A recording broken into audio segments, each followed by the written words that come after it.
आप यह हाथ, यह पैर, ये सिर, ये मन, ये बुद्धि, ये सब बदलता है। उसको जानने वाला कौन है? वो कभी बदला क्या?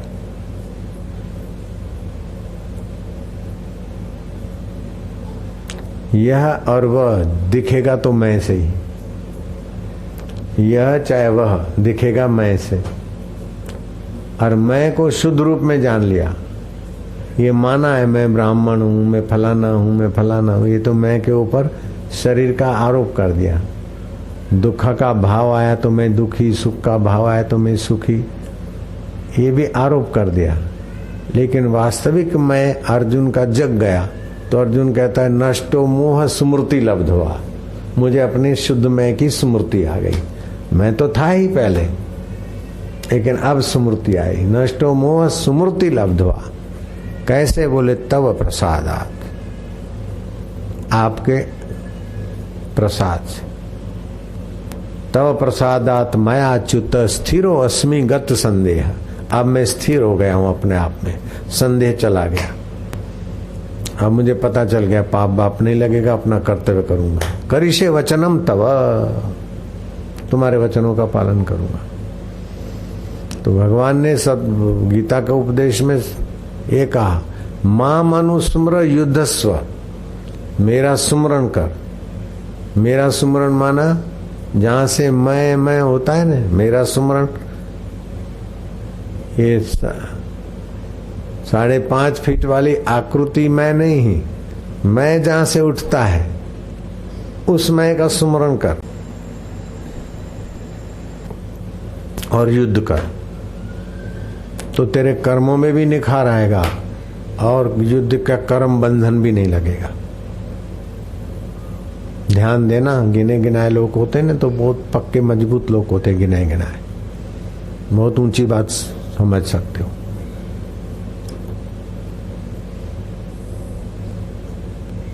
राजा को श्राप मिला परीक्षित को, 7वें दिन तुम्हारी मृत्यु होगी। राजपाट दिल्ली का छोड़कर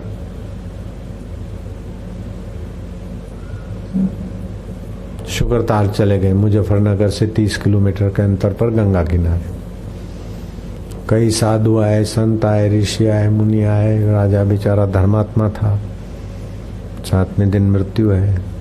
लेकिन परीक्षित अन्न जल छोड़कर बैठा था कि ऐसा कोई महापुरुष मिल जाए कि मौत के पहले मुझे अमरता का अनुभव करा दे। जिस संकल्प से बैठा था तो सृष्टि में आपका श्वास व्यापक से भरपूर है। तो आप संकल्प लेके बैठो कि मैं यहीं बैठ के खाऊंगा, मांगने नहीं जाऊंगा, तो आपको खिलाने वाला आना चाहिए।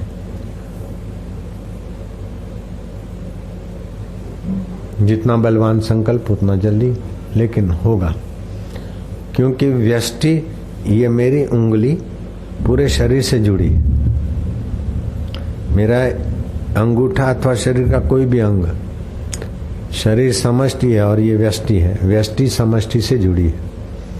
व्यष्टि में कोई तकलीफ होती है तो समष्टि उसको मदद करने आ जाती है।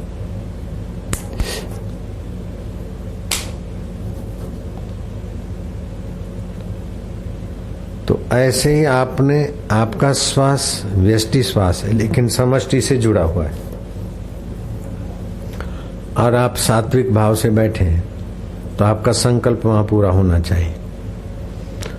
तो परीक्षित राजा सात्विक भाव से बैठे थे कि मुझे महापुरुष मिल जाए।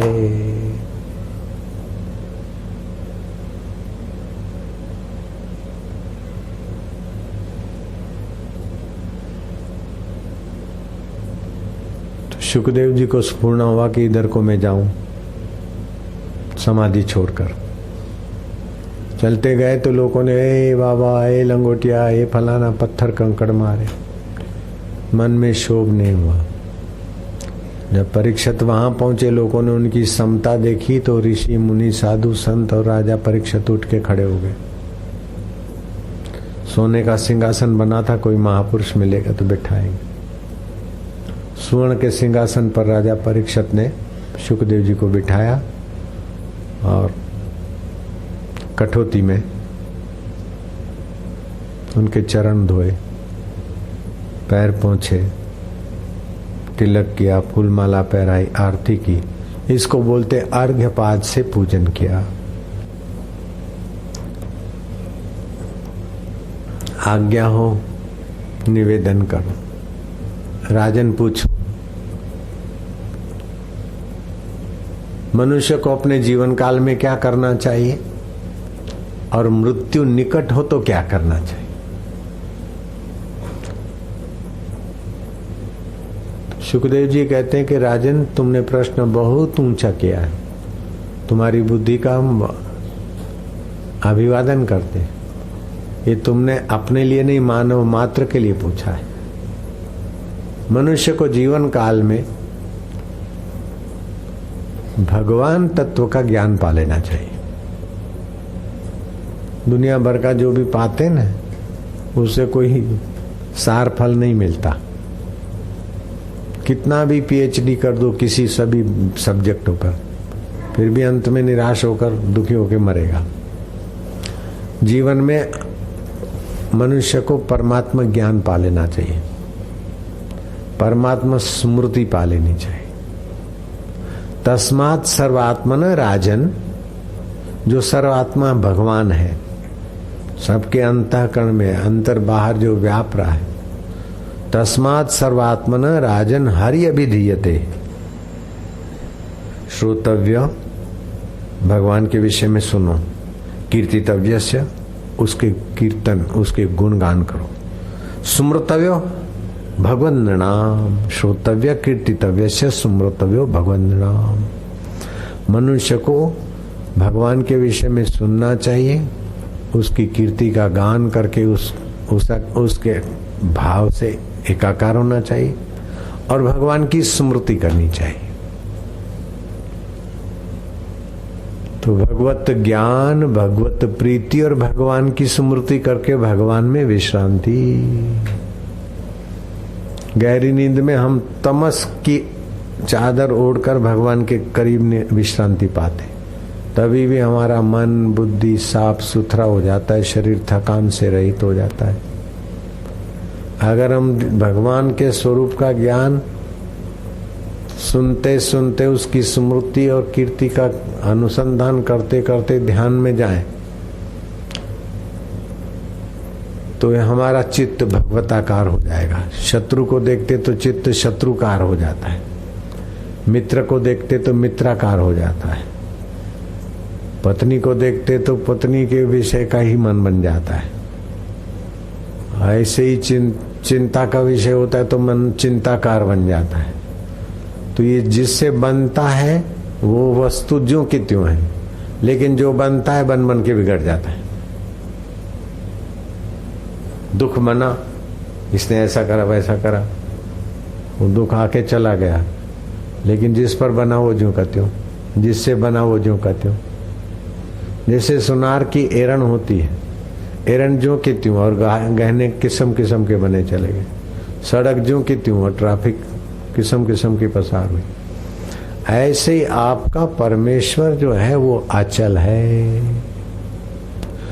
उसी के सत्ता से चल मन, चल बुद्धि, चल तन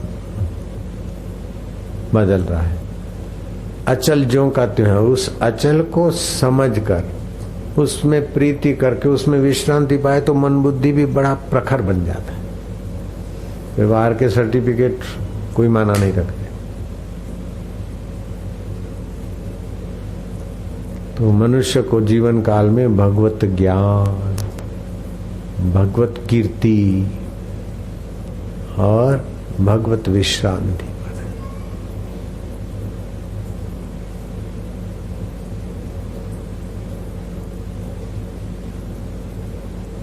कितने भी मंदिरों में जाओ, मस्जिदों में जाओ, कहीं जाओ, लेकिन घूम फिर कर अपने शुद्ध मय में आना पड़ेगा।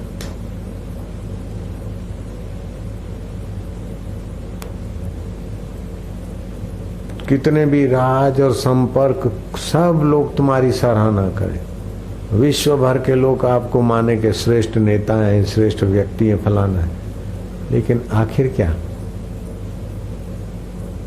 शरीरम सुरूपम धनम मेरु तुल्यम शरीर सुंदर हो, धन सुमेरु पर्वत जितना हो, हीरे मोती, लेकिन आखिर क्या? चहूं और राजे महाराजे तुम्हारे यशोगान करते हो, ऐसे तुम चक्रवर्ती राजा हो, लेकिन आयुष्य के दिन तो खत्म हो रहे, आखिर क्या मिलेगा? अपने मैं को शुद्ध रूप में नहीं जाना तो फिर जैसे वासना और संस्कार है वे लेके जाएंगे और उसी के अनुसार फिर चंद्रमा के किरणों में आकर अन्न फल जल में गिरेंगे और वो जीव भोजन करेंगे। उनके शरीर के द्वारा आप माँ के गर्भ में जाएंगे। गर्भ मिला तो ठीक है, मेढकी का गर्भ मिला तो मेढक बनेंगे, कुतिया का गर्भ मिला तो कुत्ती बने कुत्ते बनेंगे, घोड़ा भैंस का जो भी मिला गर्भवास, कर्म के अनुसार वासना के अनुसार पैदा हुए, कूदे फांदे, फिर मरे, फिर पैदा हुए, मकान बनाया, घर बनाया, ये क्या, डिग्री लगा, अपना फोटो लगा दिया, लेकिन वो फोटो देखता है कि मैं हूँ। शमशान में वो मैं रहेगा ही नहीं, कब्रिस्तान में जाएगा तो भी ऐसा नहीं रहेगा। 25 साल पहले का तुम्हारा फोटो और अभी के फोटो में परिवर्तन है। तो वास्तव में आप तो वही के वही है। ये परिवर्तन वाले को, यह को मैं नहीं मानू, यह को मैं मान लिया, फिर कितने भी तीर्थ कर लो, थोड़ा बहुत पुण्य होगा, लेकिन सत्संग नहीं हुआ। वह को और यह को मैं नहीं माना जाता है। मैं से यह और वह दिखता है, और उस मैं को असली रूप में समझो तो फिर भगवान आपसे अलग नहीं, आप भगवान से अलग नहीं। अपने मैं को शुद्ध रूप में जानो।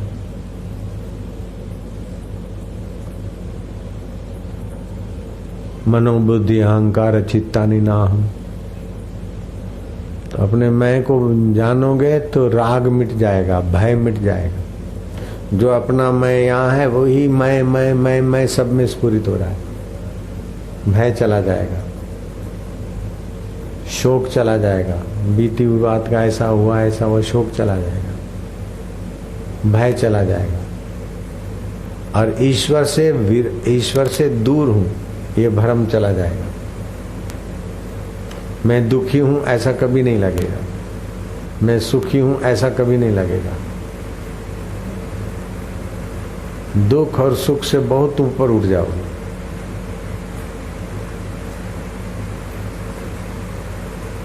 इसको बोलते समत्व योग। अपने शुद्ध मैं को जाना, आपके अंतःकरण में समता का योग हो जाएगा।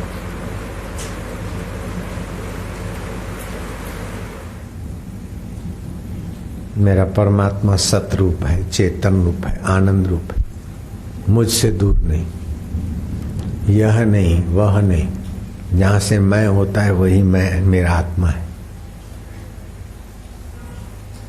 न दूरे न दुर्लभा। यह मिलेगा तो बिछड़ जाएगा, वह मिलेगा तो बिछड़ जाएगा। बिछड़ जाएगा तो पहले थे वैसे के वैसे हो गए। जो कभी ना बिछड़े वो मेरा प्रभु, मेरा आत्मा है।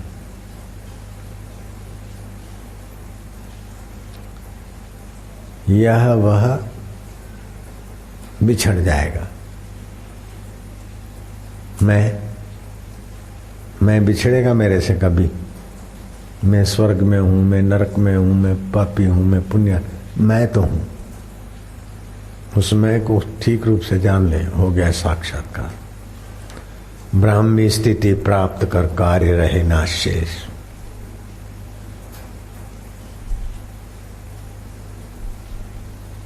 इस मैं को सतगुरु जी ने जताया नहीं था, तब तक केदारनाथ गए तो भगवान केदारनाथ नहीं मिले, उनका विग्रह मिला। वृंदावन गए तो कृष्ण नहीं मिले, उनके मंदिर में मूर्ति मिली और पुजारियों के अधीन रहना पड़ा। काशी गए तो काशी विश्वनाथ नहीं मिले, उनकी मूर्ति मिली।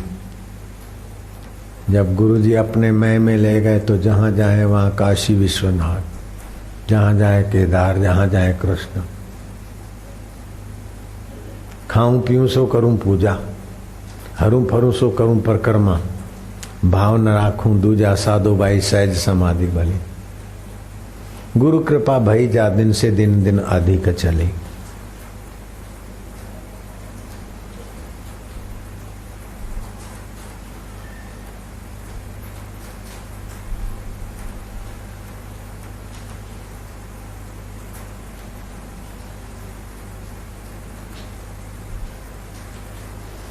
ये कर करा के फिर ऐसे बैठे रहे, कुछ न करे, न ध्यान करे, न कुछ न करे। मैं स्वरूप ईश्वर में, आत्मा में विश्रांति होने लगती। साधन तो एक से एक है। ईश्वर को पाने की तड़फ वाले बंदे मिल जाए, काम कर रहे हैं। और मुझे जितना करना पड़ा उसका 1000वां हिस्सा भी आपको नहीं करना पड़ रहा है। ऐसा सस्ता माल बना रहे हैं। आपको कहाँ हिमालय की पथरीली मिट्टी से बर्तन मांजने, कहाँ 7 साल तक, अरे 6 महीना 8 महीना लग गए, कहाँ के कहाँ पहुंच जाओ। मैं घर में था, ईश्वर प्राप्ति के लिए तड़प थी इधर उधर। तो एक संत थे,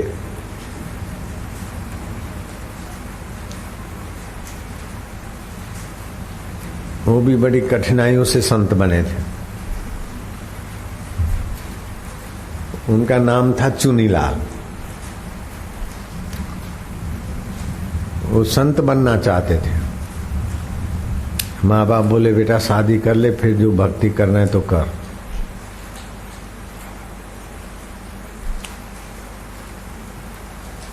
तो अहमदाबाद में खाड़िया है, उधर उनकी मंगनी हुई थी, बारात वहां जानी थी।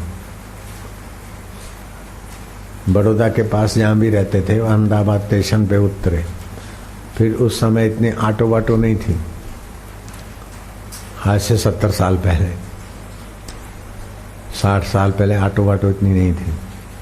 60 साल पहले थी ही नहीं ऑटो। मैं 10 साल का था तो ऑटो नहीं दिखी थी मेरे, टांगे चलते थे। और कार कैसी चलती थी, हैंडल लगा के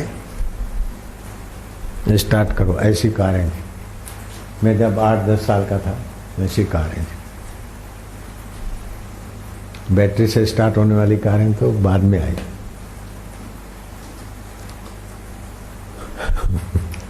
तो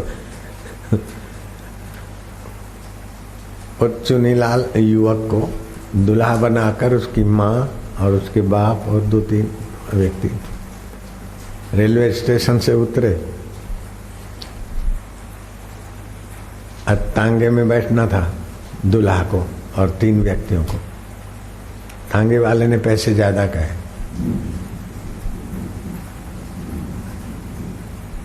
तो माँ को बोला माँ दे दे, सामान सिर पे उठा दिया।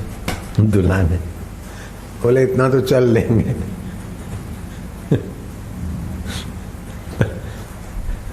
थोड़ा सिर पे सामान रखा, हाथ में अटैची उठाई और दुल्हा जा रहा है शादी करने को। ऐसा कभी सुना है कथा? 1-1.25 किलोमीटर स्टेशन से खाड़िया होगा।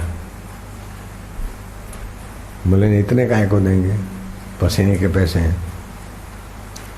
अब दुल्हा सो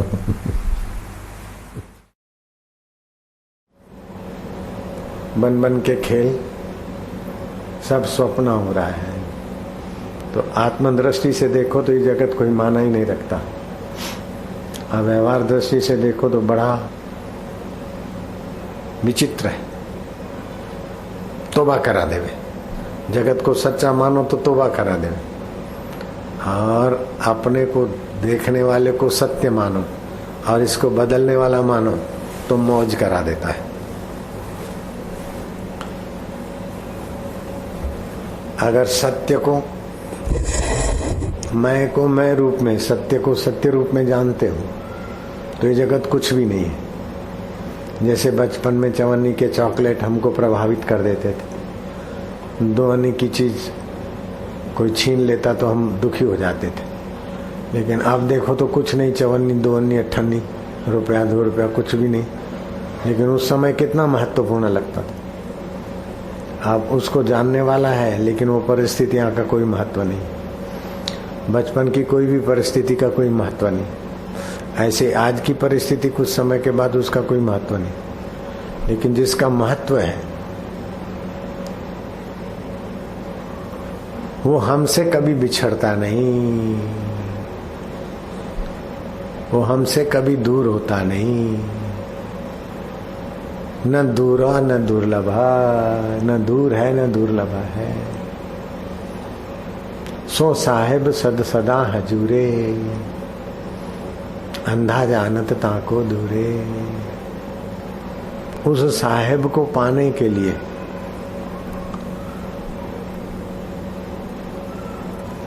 न किसी देश की जरूरत है कि फलाने देश में जाऊंगा तप करूंगा फिर मिलेगा। न किसी काल की जरूरत है कि अभी नहीं है, वो परमात्मा अभी बिजी है। जैसे साहब विदेश यात्रा गए, आएंगे तब ऑफिस में बात होगी, ऐसा वो साहब नहीं है। अभी ऑफिस खुली नहीं है, सोमवार को ऑफिस खुलेगी तब सबमिट होगा हमारा विचार हो। ऐसा भी नहीं है। यहाँ तो 24 घंटे ऑफिस खुली और सदा मौजूद है। केवल उधर की नजरिया मिल जाए तो काम बन जाए।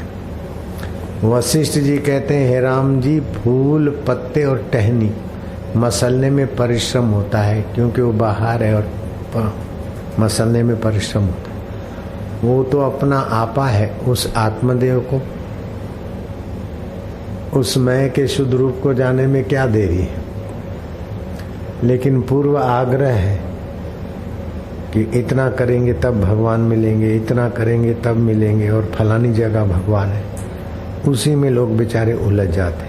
अथवा तो ये पालूं, ये भोग लूं, ये कर लूं, ऐसा बन लूं, ऐसा बन जाऊं। इसीलिए वो दूर और दुर्लभ लगा है। पौराणिक कथा है कि देव योग से भगवान नारायण किसी के आगे प्रकट हो गए। उसने ध्यान भजन किया, नारायण विचरण कर रहे थे, देखा कि भजन कर रहा है, चलो उसको दर्शन दे ही दे। बोले, मैं नारायण हूँ, भगवान हूँ, दर्शन कर लो। उस आदमी ने आंख खोली। बोले, तुम कैसे भगवान हो? क्या प्रमाण है कि आप भगवान हो? बोले, प्रमाण तो क्या, तू चाहे तो मैं तुझे अभी वैंकुंठ ले चलूं, वैंकुंठ दिखा दूं। तो बोले, वैंकुंठ देखने के लिए कुछ क्या करना पड़ेगा? भरम घुस गया ना कि भगवान को पाने के लिए भी कुछ करना पड़ेगा। इतना तप करूं फिर भगवान आएंगे, ये भरम घुसा था। भगवान मुफ्त में मिल गए तो बोले, क्या प्रमाण है तुम भगवान हो? भगवान को ऐसे मिल जाते हैं? बहुत तप करना पड़ता है, व्रत करने पड़ते हैं, तपस्या करनी पड़ती, तब कहीं भगवान आते। तुम ऐसे ही आ गए तो हो सकता है कि ऐसे ही चतुर्भुजी बनकर कोई भूत प्रेत हो तो क्या भरोसा। भगवान ने कहा, नहीं, मैं विश्वास पूर्वक कहता हूँ, न भूत हूँ न प्रेत हूँ, और भूत प्रेत इतना मंगलमय वपु नहीं धारण कर सकता है, और इस तरह से आमने सामने शांति पूर्वक बात भी नहीं कर सकता है। बोले, क्या पता ये तुम कैसी कैसी बातें बनाते हो, मुझे तो पता भी नहीं। तो ठोस प्रमाण बताओ। बोले, ठोस प्रमाण ये है कि तू चले तो मैं तुझे वैंकुंठ ले चलूं। तो बोले, क्या देना पड़ेगा? भगवान ने देखा कि ये कुछ लिए दिए बिना इसको कुछ भगवान स्वाभाविक मिलते हैं, ये पता ही नहीं है, ये समझता कुछ लेना देना पड़ेगा। जैसे बाजारी चीज के लिए कुछ देना पड़ता है, ऐसे भगवान के लिए भी कुछ देना पड़ेगा। तो भगवान ने कहा, तुम्हारे पास क्या है? बोले, यहाँ तो मैं बस साधना करा, सिर पे टोपी थी। भगवान ने कहा, टोपी दे दो बस। बोले, कुछ तुम ठग मालूम होते हो, वो टोपी लेके चले जाओ और वैंकुंठ वैंकुंठ करके कहीं फेंक दो मेरे को, हम नहीं आते। तो भगवान ने कहा चलो आज के बाद हम भी ऐसे तैसे नहीं मिलेंगे, खूब रगड़ो, मंदिरों में जाओ, खूब ये करो, खूब वो करो, फिर भटक भटक के संतों के पास जाओ, फिर नियम करो, ये करो, फिर कोई संत की कृपा हो जाए तब बताएगा कि भगवान यही है, तब मैं तुम्हें मिलूंगा। बेवकूफ कहीं के, मुफ्त में मिलता हूँ तो कदर ही नहीं करते हो। जाओ खूब रगड़ो अपने को, थको, फिर किसी संत के निकटवर्ती हो तो संत अगर खुश होकर पैकेज में मुझे दे देगा तब मैं तुझे हृदय में प्रकट हो। हमने भी पहले खूब पापड़ बेले, लेकिन मेरे गुरुजी ने तो पैकेज में भगवान को ही फेंक दिया मेरे दिल में। लो है भगवान के अनुभव को अपना अनुभव होना, जरा सही समझ। अरे मैं क्या, तो यही था। तो पहले तो मैं रोज मंदिर में जाता था और भगवान की पूजा किए बिना मैं नाश्ता भी नहीं करता।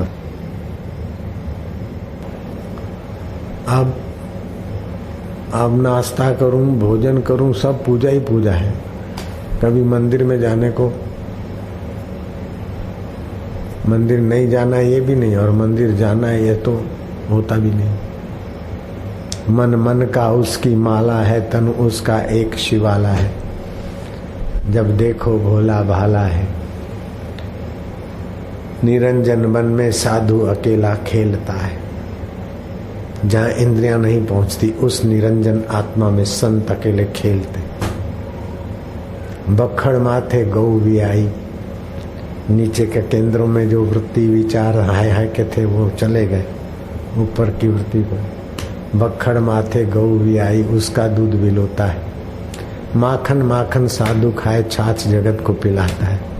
भगवत रस का माखन तो साधु खाता है, लेकिन मक्खन वाली छाछ आए गए को वचनों के द्वारा पिला देता है। माखन माखन साधु खाए, छाछ जगत को पिलाता है। तन की कुंडी मन का सोटा, शरीर को तो एक साधन समझते। तन की कुंडी मन का सोटा हरदम बगल में रखता है। मैं शरीर हूं ऐसा नहीं मानते, यह शरीर है, यह मन है। जो यह है वो मैं नहीं होता, और जो मैं है वो यह नहीं होता। यह शरीर है, यह मन है, यह बुद्धि है, वह मित्र है, वह शत्रु है, वह सुख है, वह दुख है। तो यह और वह मैं नहीं बनता, मैं यह वह में नहीं होता। मैं कभी अपने आप को यह वह नहीं कह सकता। यह शरीर है, यह मन है, यह बुद्धि है, वह दुख है, वह सुख है, वह अपना वह पराया हो सकता है। लेकिन मैं अपना हूँ, मैं पराया हूँ, मैं यह हूँ, मैं वह हूँ, ऐसा नहीं हो सकता। मैं तो मैं ही हूँ। बात समझने वाले समझते होंगे। मैं के आधार पर यह और वह होता है। और मैं कितना दूर है, कितना दुर्लभ है, और कितने समय के बाद मिलेगा मेरे को मेरा मैं तो हुई हूँ, कितने समय का सवाल ही नहीं। लेकिन मैं अहम रूप में अपने को मानता हूँ, तो इसीलिए मैं एक जॉब करता हूँ, मैं फलाना हूँ, मैं फलाना हूँ। और मैंने अब गुरु कृपा से अपने अहम का पर्दा चीर दिया, तो मैं हम है अपने आप हर परिस्थिति के बाप। जैसे चादर उड़ा हुआ आदमी चादर हटाने में कितना दूर जाएगा तब चादर हटेगी। चादर हटाने में कितना समय चाहिए। मैंने ये कर दिया, पर्दा लगा दिया। अब मुझे कहाँ जाना पड़ेगा पर्दा हटवाने के लिए, कितना समय लगेगा और किसको बुलाऊंगा। न कहीं जाना है, न समय लगेगा, न बुलाना पड़ेगा, खाली छोड़ दे। अपनी जो पकड़ है ना, ऐसा साक्षात्कार है।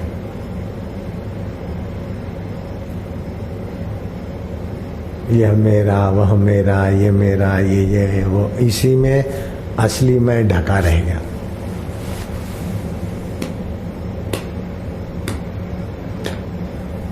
नारायण नारायण नारायण नारायण नारायण। असली मैं को जान लो तो संसार सारा तुम्हारी सराहना करे, तुम्हारे को अहम नहीं आएगा। और सारे संसार के मिलकर साजिशें रच रच कर तुम्हारे लिए कुछ का कुछ बोले बके तो तुम्हारे असली मैं पे कुछ असर नहीं होती। ऊपर ऊपर व्यवहार काल में शाबाश को शाबाश, खबरदार को खबरदार करोगे, अंदर वही का वही। उठत बैठत वही उठाने, कहत कबीर हम उसी ठिकाने। असली मैं को जानने वाला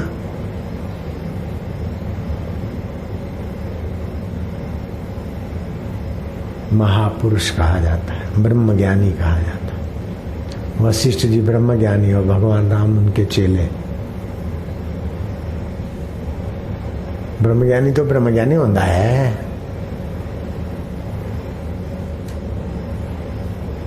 मूढ़ों को क्या पता। गीता कहती विमूढ़ा नानुपश्यन्ति। अर्जुन ने असली मैं नहीं जाना था तो दुखी था और कृष्ण की कृपा हुई। खड़े खड़े उपदेश सुनते सुनते नकली मैं का छोड़ दिया तो बोलता है नष्टो मोह स्मृति लब्ध्वा। अर्जुन को कहाँ जाना पड़ा,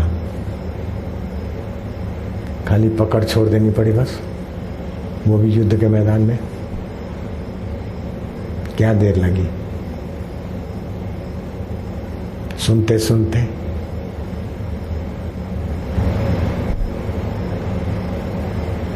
या तो सुनते सुनते छोड़ दे या तो खोजते खोजते अपने को खो दे। ऐसा ईश्वर प्राप्ति है। लेकिन ये मिल जाए, जरा ऐसा कर लूं, जरा वो सेट कर लूं, जरा यह संभाल लूं, जरा वह संभाल लूं, उसी में मैं ढका रह गया अहम के पर्दे में। इस मैं का अहम का पर्दा हटाते ही मैं शुद्ध रूप में प्रकट।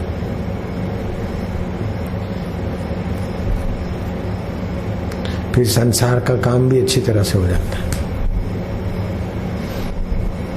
एक यह लोक है, दूसरा परलोक है। जो परलोक परमात्मा को पाने का यत्न नहीं करता उसका यह लोक भी पीड़ादायी हो जाता है।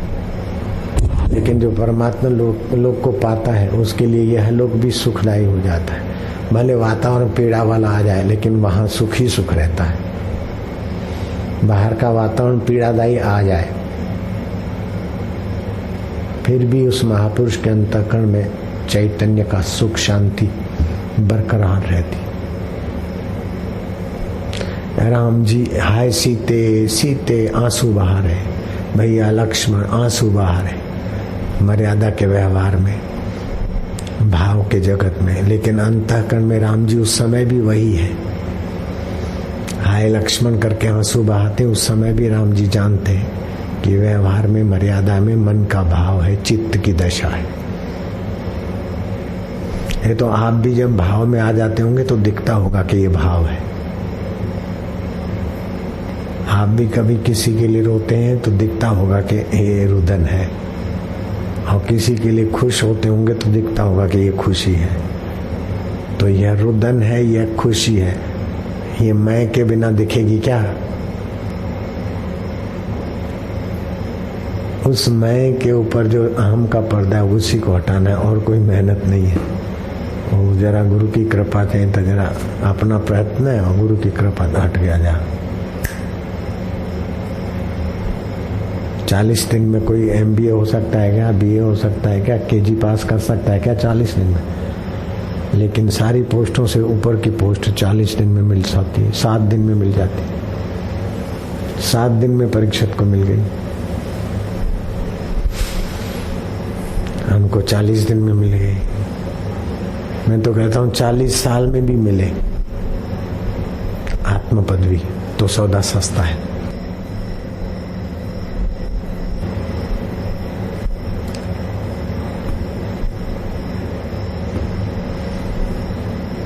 तो जब जगत को जगत की नजर से देखते तो बड़ा भारी विकट लगता है, जाल, दुखों का घर, परेशानी है परेशान।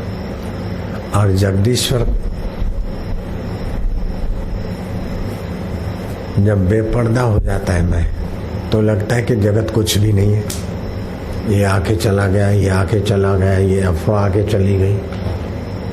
ऐसी इस प्रकार की नहीं, दूसरे प्रकार की कई बार पहले भी आई आंधियां। ये पहली आंधी नहीं है, ये आंधियां एक से एक, जो समय बीतता है त्यों मजबूत मजबूत बड़ी बड़ी आंधियां, जो समय बढ़ता है त्यों बड़ी बड़ी आंधियां आती।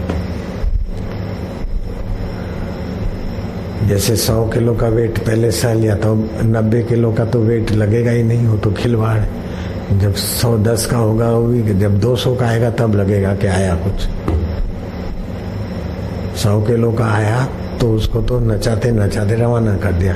अब 90 का आया तो उसको तो मानेंगे नहीं कि कोई वजन है।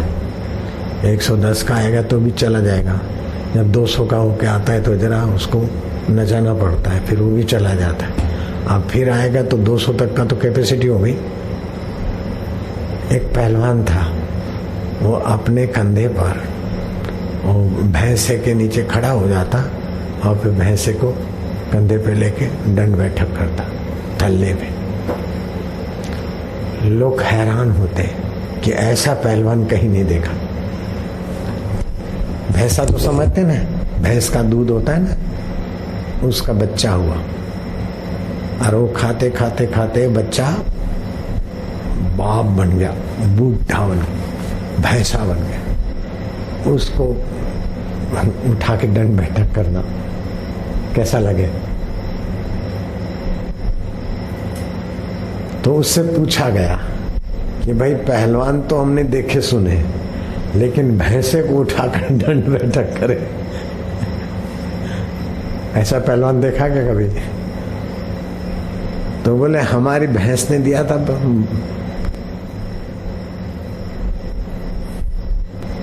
बच्चा, तो हम उस समय युवक थे, उसको कंधे पे उठा के दंड बैठक करते थे।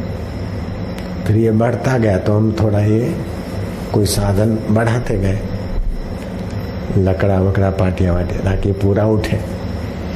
ये बढ़ता गया तो हम रोज उठाते थे, तो ये रोज बढ़ता जाता था, हम रोज उठाते जाते थे तो उठाने की कैपेसिटी भी बढ़ती गई।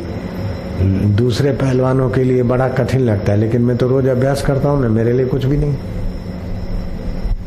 इसीलिए आप लोग दूसरे पहलवान हैं तो आपके लिए आंधी तूफान बड़ा वजन लगता है। मेरा अभ्यास किया हुआ है तो ये कई भैंसे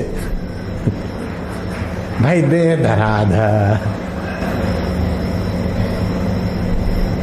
नारायण हरि नारायण हरि नारायण हरि।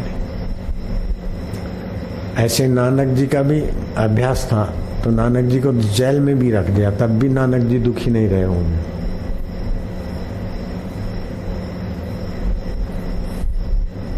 और नानक जी अभी भी हृदय में है। तो परमात्मा ज्ञान इतना ऊंचा होता है कि कभी पातकी और कलजुगी लोग अत्याचार और अन्याय करे, और अत्याचार और अन्याय और उनकी हल्की मानसिकता से किसी महापुरुष का बाहर से अहित दिखे, फिर भी महापुरुष का महापुरुषत्व कोई नहीं मिटा सका। मंसूर को फांसी दे दी गई, लेकिन मंसूर मिटे नहीं। सुकरात को जहर दिया गया, सुकरात मिटे नहीं। कबीर को न जाने कितनी बार वैश्याओं के द्वारा, दूसरे लांछनों के द्वारा भैंसे उठवाए गए, लेकिन कबीर जी गए नहीं समाज में से। हैं कबीर जी हैं कि गए? कबीर जी गए कि हैं? हैं। मीरा के ऊपर कितने लांछन लगे, और उनके जेठ ने ही लांछन लगाया और सिर काटने की कगार पर आ गए। मीरा के सामने तलवार लेके खड़े हो गए कि वो अकबर आकर तुम्हारे सत्संग में बैठा, उसके साथ तुम्हारा गलत रिश्ता था, इसीलिए वो अपना माला ठाकुर जी को अर्पण किया और तेरे गले में पक्का प्रूफ है। अब तो इस मेवाड़ की धरती पर पाप मूर्ति है, रहने के काबिल नहीं। ऐसा कहकर उसकी हत्या करने को, मीरा की हत्या करने को उतार हुआ था विक्रम राणा, नहीं हुआ। तो ऐसे भैंसे तो मीरा ने भी उठाए, क्या ख्याल है? बुद्ध, कबीर, नानक और जीसस को तो ठोक दिए गए खीले, और बेचारे जीसस क्रॉस पे ही आखिरी श्वास लिए, आखिरी दम थोड़े क्रॉस पर ही। तो ये संसार जब सतबुद्धि से लोग देखते तो उनको राग द्वेष ये मेरा तेरा करके दबोच के नीचो के उठा के फेंक देता है। जैसे बत्ती के आगे ट्रैफिक की बत्ती के आगे खेत खली के पतंगिया सच समझ के मजा लेने जाते, वही मजा उनको ले डूबता है। नहीं, कितने पतंगिया रोज बेचारे मजा मजा में तड़प तड़प के मरते होंगे, उनकी कोई गिनती नहीं कर सकता। दुनिया के सब विज्ञानी मिलकर पक्का आंकड़ा नहीं बता सकते कि सड़कों पर रोज रात को कितने जंतु मजा लेने के बहाने छटपटा के दुखी होकर कहराते हुए सुबह होते होते मरते। ब्रह्मा जी भी गिनती करके नहीं बता सकते। जब संसार के सुखों को और संसार को सच्चा माना तो जैसे ट्रैफिक में खेत खली के पतंगे आकर सता कर दुखी हो के मर जाते, ऐसे ही संसार के सभी लोग मरते। कोई पत्नी के दुख से, पति के दुख से, बीमारी के दुख से छटपटा के बुढ़ापे में मरते। क्या ख्याल, बेटे का क्या होगा, शादी क्या है, बच्चा हुआ, ये कोई न कोई छटपटाहट रहती। सड़क पे ट्रैफिक की लाइटों में आए हुए जंतु जो सुख लेने आते हैं वे छटपटाए बिना नहीं मरते। ऐसे ये सारे धरती के मनुष्य भी छटपटाए बिना नहीं मरते। इनकी कोई गिनती नहीं, रोज कितने मरते। पक्का आंकड़ा मिलना मुश्किल है। हिंदुस्तान में किस दिन कितने मरे, वो पक्का आंकड़ा निकालने में भी कसरत करनी पड़ेगी। अनऑफिशियली भी मर जाते हैं, अनऑफिशियली भी कहीं दफनाए जाते हैं। तो धरती पर कितने लोग ऐसे छटपटा के मरते हैं, उसकी कोई गिनती नहीं। जब संसार को सच्चा माना तो छटपटाओ और मरो, और संसार को सच्चा ना मानो, यह और वह जिससे दिखता है उस मैं की सच्चाई को जान ले। ऐ है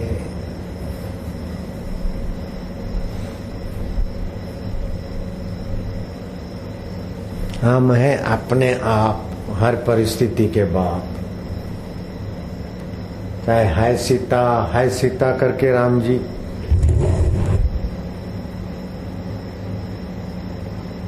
इधर उधर पुछा कर रहे हैं, अथवा भाई लक्ष्मण करके रुदन कर रहे हैं, तब भी राम जी अपने आप में तृप्त है।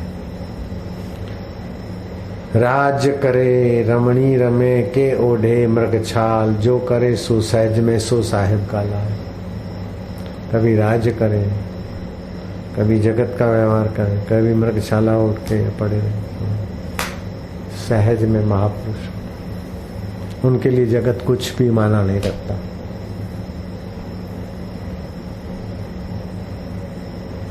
जैसे संसार में ये त्रिश्रेणु क्या माना रखते हैं, हवामान में कितने रजकण हैं और कितने त्रिश्रेणु हैं तैर रहे हैं, क्या माना रखते हैं। ऐसे ही अपना शुद्ध में दिखा तो ये संसार त्रिश्रेणु की नाई लहराता हुआ दिखेगा। अपनी शुद्ध मैं को पाना ही मनुष्य जीवन का उद्देश्य है, और उससे जितना दूर रहे उतना तड़फो।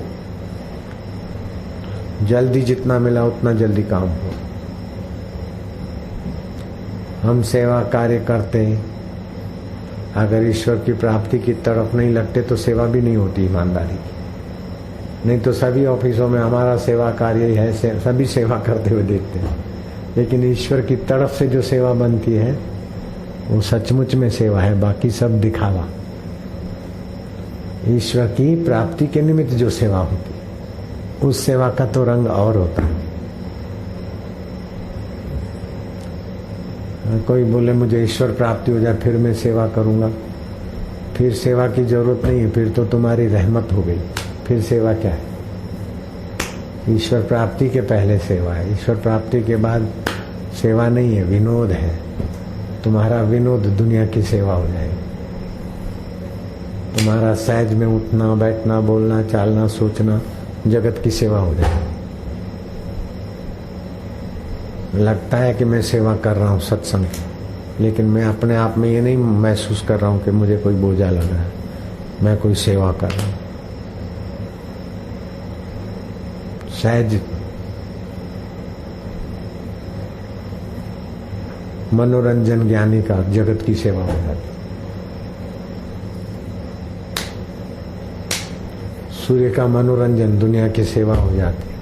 चंद्रमा का मनोरंजन दुनिया की सेवा हो जाती। समुद्र का मनोरंजन दुनिया की सेवा हो जाती। मेघ का मनोरंजन दुनिया की सेवा हो जाती। परमात्मा का मनोरंजन जगत की उत्पत्ति स्थिति लय प्रलय हो जाता है।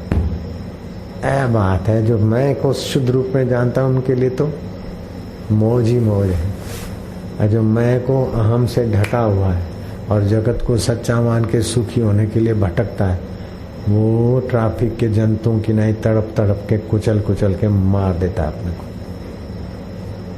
चाहे फिर 30 लाख की सैलरी मिले चाहे 30 करोड़ की मिले, लेकिन कुचला जाता है। जगत की सत्यता है ना, परमात्मा की सत्यता का साक्षात्कार नहीं हुआ ना, चाहे कुछ भी मिले। 20,000 करोड़ मुनाफा कर दो फिर भी तसल्ली नहीं रहेगी। 50,000 करोड़ कर लो फिर भी तसल्ली नहीं रहेगी। क्या है?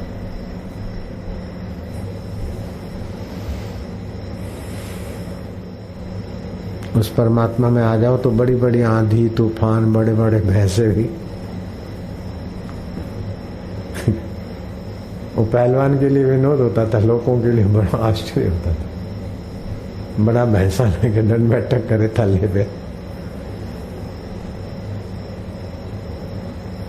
भैंसे को लगा के धीरे धीरे धीरे ऊपर चढ़ जाए, ऐसा बनाया उसने। जैसे ट्रक में नहीं गाय भैंसे ट्रक में भरते हैं तो रैप बना होता है, ऐसे भैंसे को लेके धीरे धीरे कैसा लगता होगा? कल्पना ही करो, एक मनुष्य भैंसा लेके जब दंड बैठक करता होगा अपने आप में, मैं भी कुछ हूं, लेकिन वो पहलवान मर गया और अपनी असली मैं को नहीं जाना। कसरत कर करके जो हाड़ मास की मैं बनी थी और मैं बड़ा पहलवान, मारा गया। मैं हरिद्वार में रहता हूँ तो शाम को घूमने निकलता हूँ सुबह, तो एक लड़का है 21 साल का, उसी आश्रम के नजीक कहीं रहता है। शाम को वो भी घूमता है, अच्छा कदावर 6.5 फीट 6 फीट का हाइट, मोटा था, कसरत करता है। बाबा जी प्रणाम, मुझे प्रणाम। धीरे धीरे बातचीत करते, मैं क्या अब तुम्हारा उद्देश्य क्या है?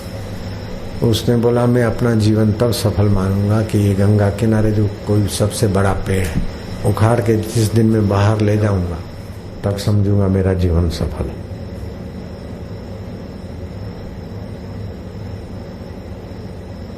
हाँ, उस टोंट में बोला, उस भाव में बोला कि उस समय उसको उपदेश की जरूरत नहीं थी, धीरज की जरूरत थी।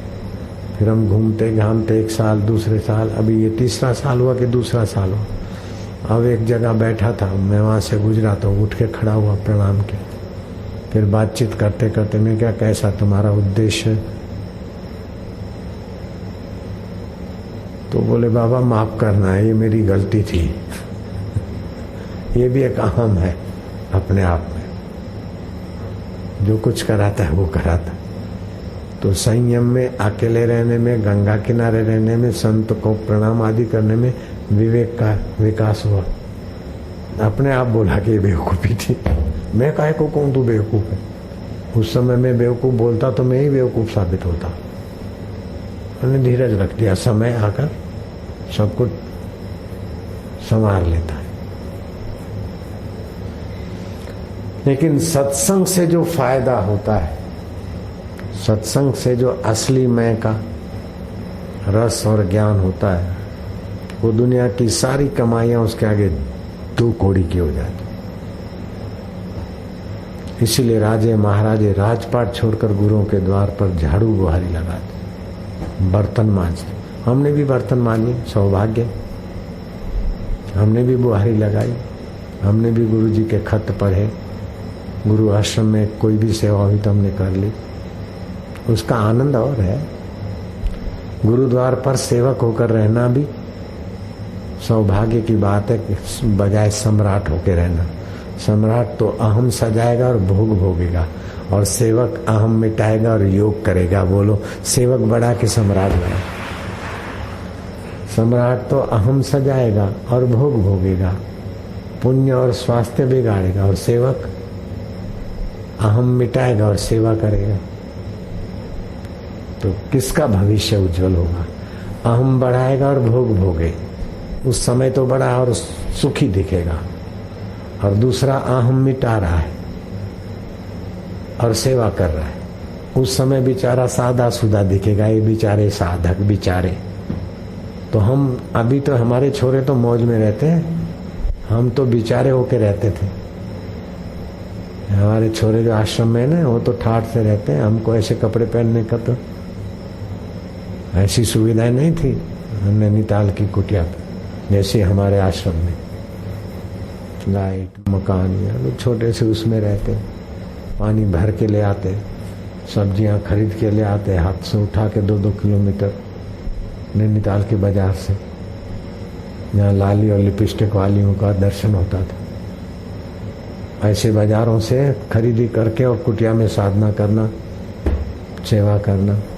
तो उस समय तो हम बिल्कुल दया के पात्र लगते थे। ये बेचारा नई नई शादी किया, क्या पता इसको क्या हो गया है, घर जाता भी नहीं। जैसे लोग पागल को समझाए, ऐसा मेरे को समझाने को आते थे, मानो वो सारे सियाने थे, मैं ही अकेला पागल था।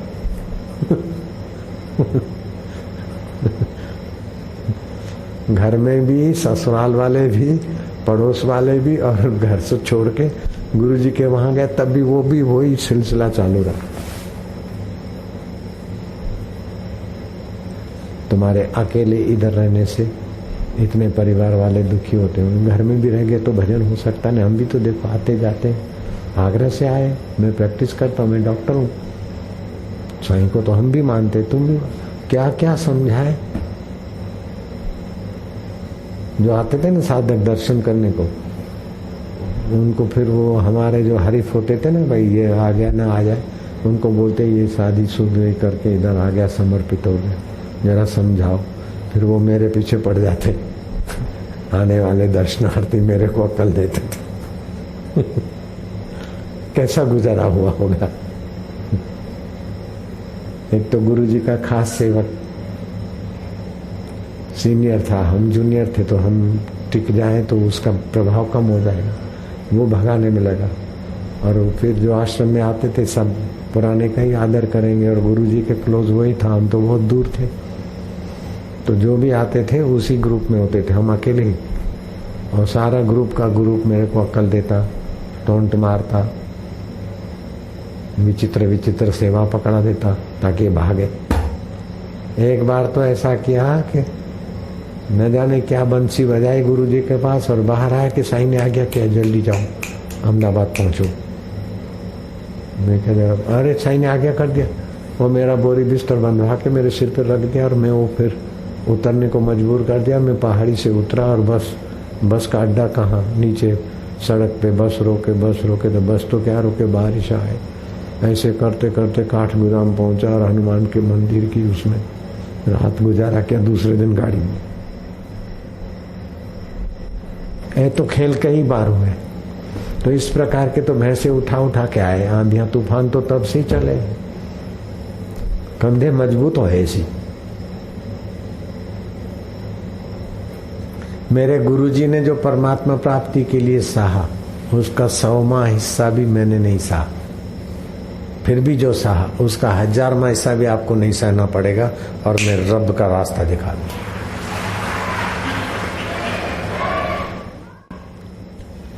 किसी भी प्रकार की बातें बार बार सुनने से आदमी उसी स्वभाव का बन जाता है।